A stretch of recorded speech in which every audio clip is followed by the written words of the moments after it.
Bakit nga ba nag-trending itong Richie Truffles Premium Chocolate na matatagpuan sa SM City Baguio? Sa halagang 180 pesos for 12 pieces, eto na ang ating unang tikim kung talaga mang worth it itong Truffles chocolate na to.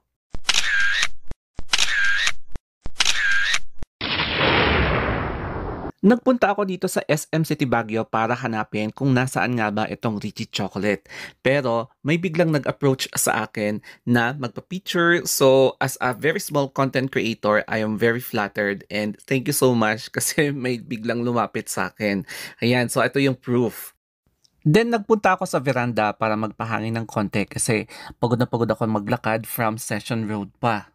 At sa wakas, natagpuan ko na yung Richie Chocolates na katabi lang ng Kumori Lower Ground SM City Baguio. So nakipila na nga ako at medyo marami ang pumipila.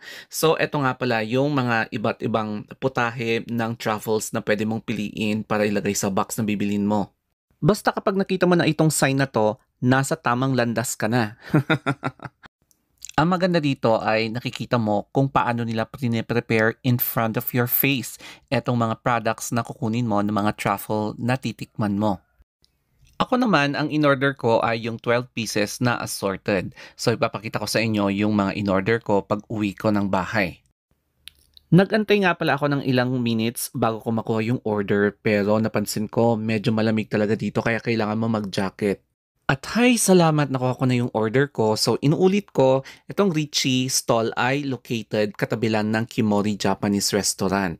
Panahon na para makauwi na at gawin na natin ang unang tikim sa premium truffles na ito. Bago ang lahat, let us appreciate yung packaging ng special truffles na ito. Ang gara, di ba? Wala akong masabi sa packaging nila, oh. Aesthetic na aesthetic. Tapos yung kulay, black and gold, talagang bumagay sa truffles at mga chocolate na product nila. Kaya ang packaging rating ko dito ay 10/10. As in, wow. Nakauwi na nga tayo at eto na. Sinasabi ko na nga ba yung truffles na titikman natin ay parang interesting siya, nakaka-excite and meron pang message yung owner. So eto nga pala yung ating invoice, yung mga items na kinuha natin in just 180 pesos for 12 pieces. Ang gagawin natin dito sa unang tikim ay konting tikim-tikim lang muna para hindi tayo masuya kasi gusto kong tikman talaga lahat. So, ang unahin natin is etong parang dark chocolate kung di ako nagkakamali. So, buti na lang may knife para baka hindi ko magustuhan. So, konti lang yung kukunin natin. So, titaste natin.